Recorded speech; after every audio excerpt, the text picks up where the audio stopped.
मेरे प्यारे देशवासियों, नमस्कार।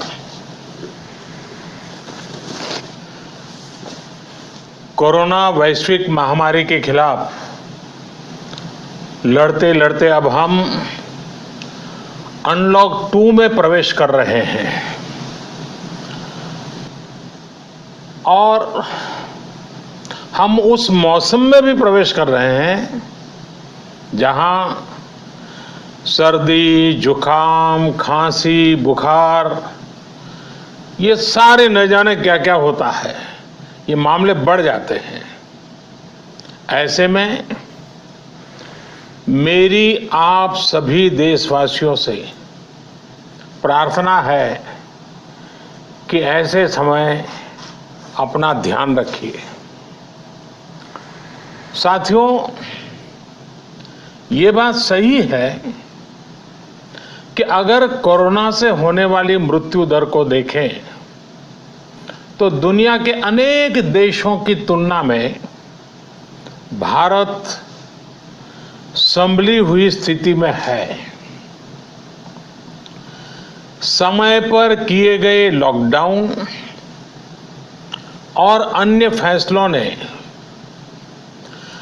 भारत में लाखों लोगों का जीवन बचाया है, लेकिन हम ये भी देख रहे हैं कि जब से देश में अनलॉक 1 हुआ है, व्यक्तिगत और सामाजिक व्यवहार में लापरवाही जरा बढ़ती ही चली जा रही है।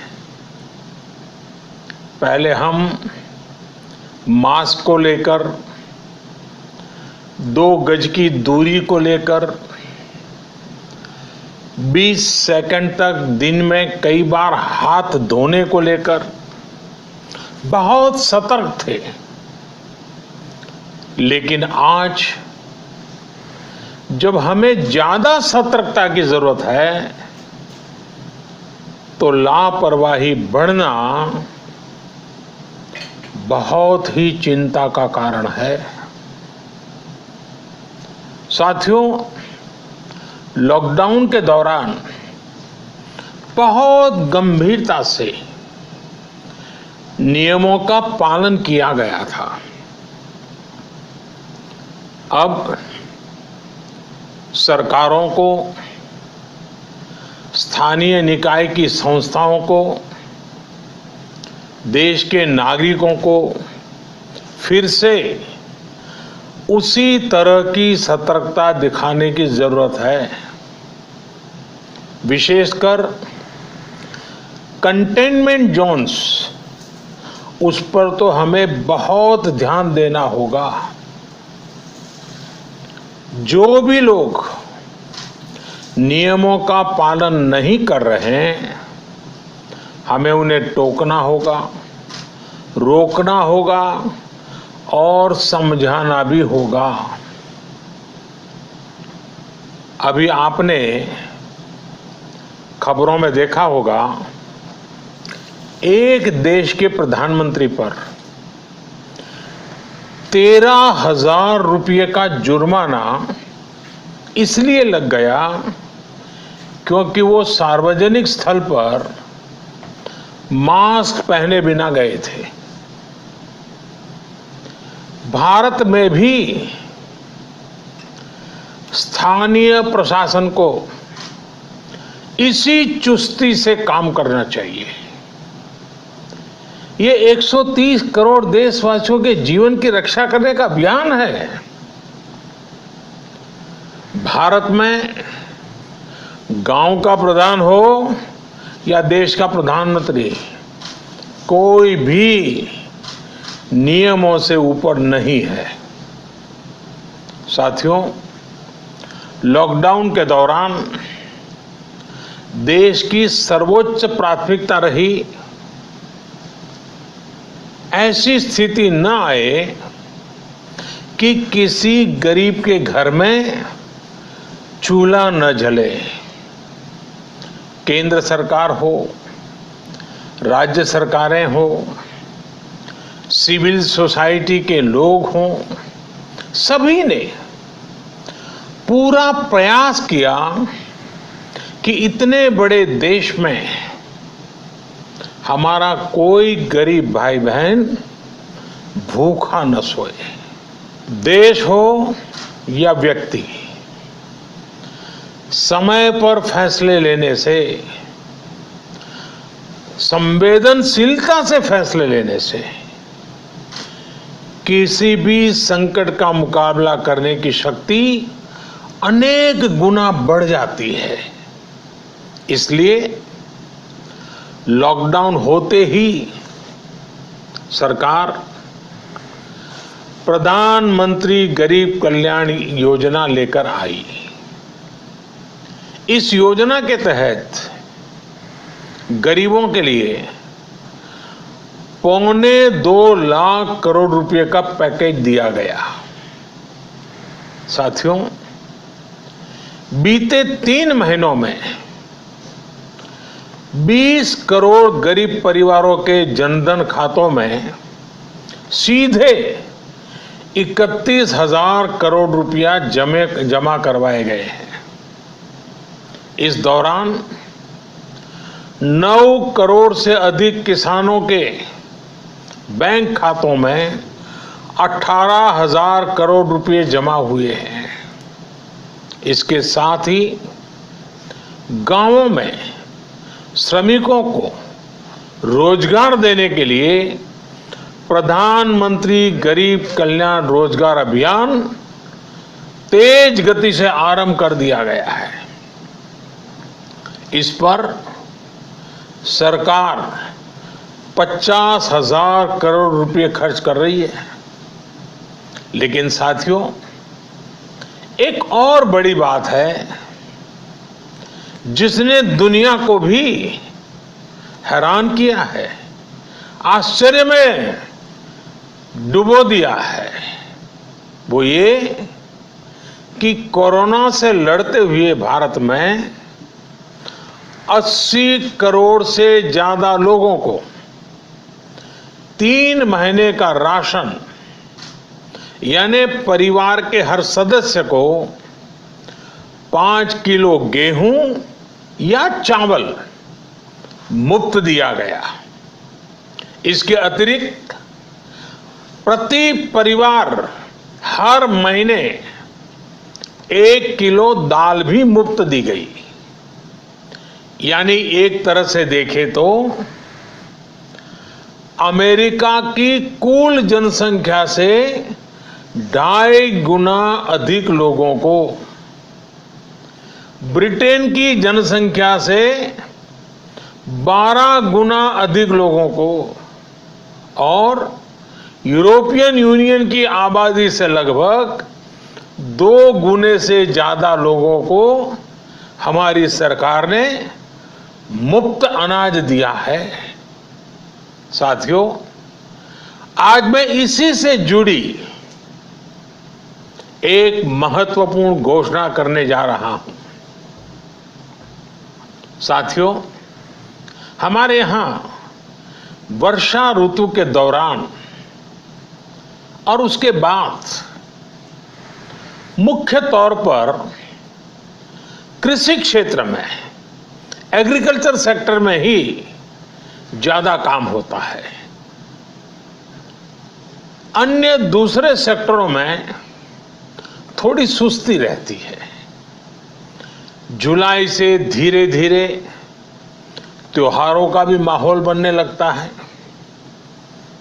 अब आप देखिए, अभी 5 जुलाई को गुरु पूर्णिमा है, फिर सावन शुरू हो रहा है, फिर 15 अगस्त आएगी, रक्षाबंधन आएगा, कृष्ण जन्माष्टमी आएगी, गणेश चतुर्थी आएगी, ओणम होगा और आगे जाएं तो काटी बिहू है, नवरात्रि है, दुर्गा पूजा है, दशहरा है, दीपावली है, छठी मैया की पूजा है। त्योहारों का ये समय जरूरतें भी बढ़ाता है, खर्च भी बढ़ाता है।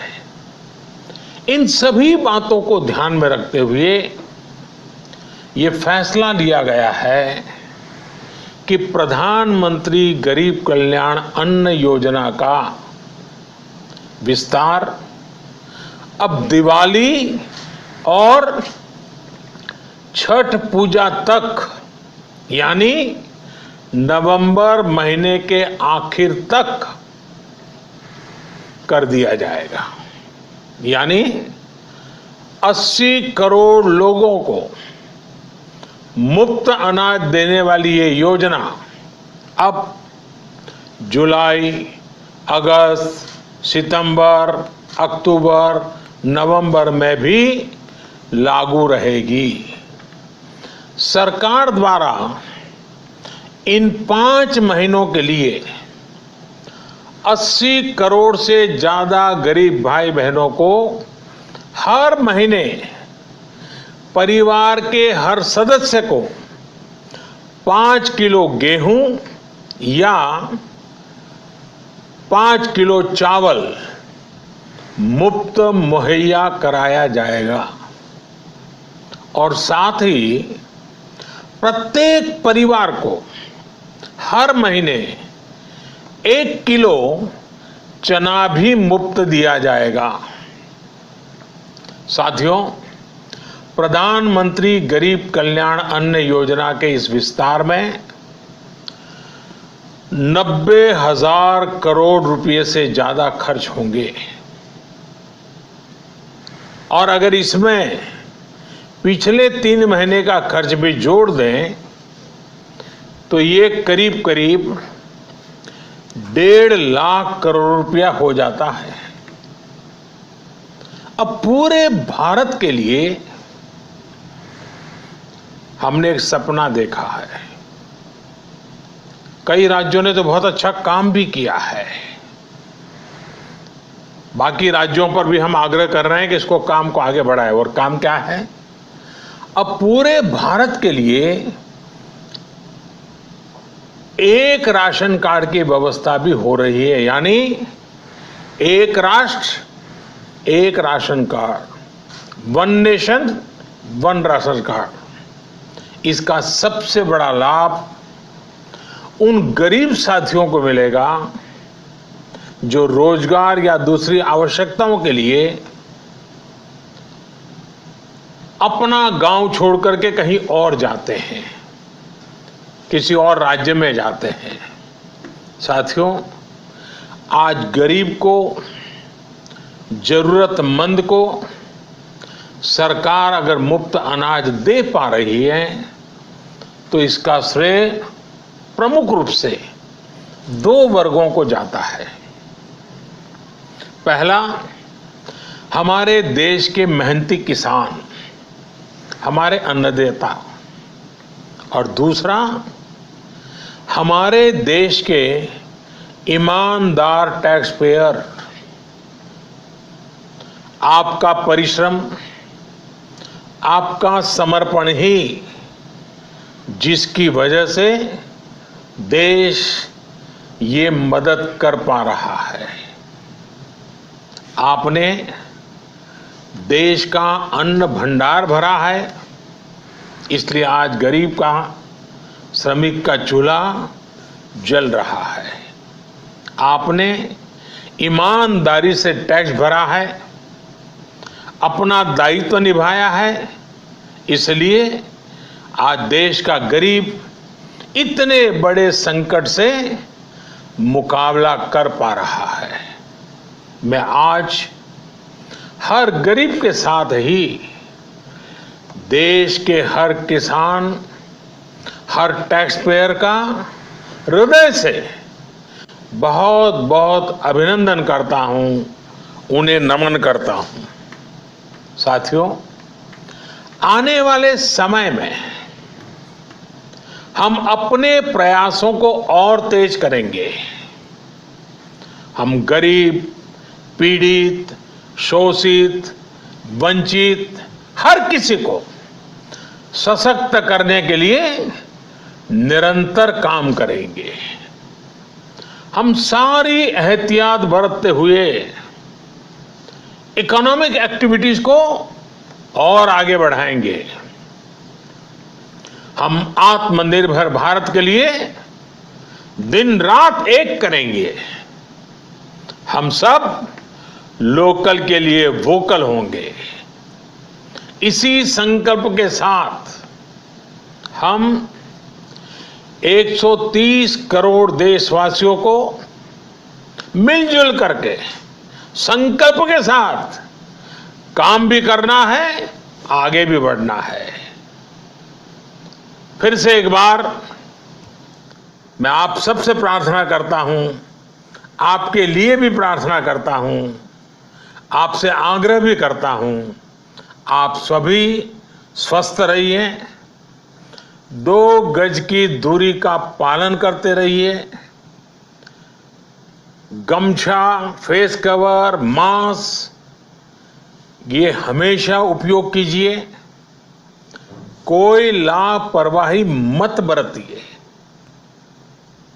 इसी आग्रह, इसी कामना के साथ मैं आप सभी को बहुत बहुत शुभकामनाएं देता हूं। धन्यवाद।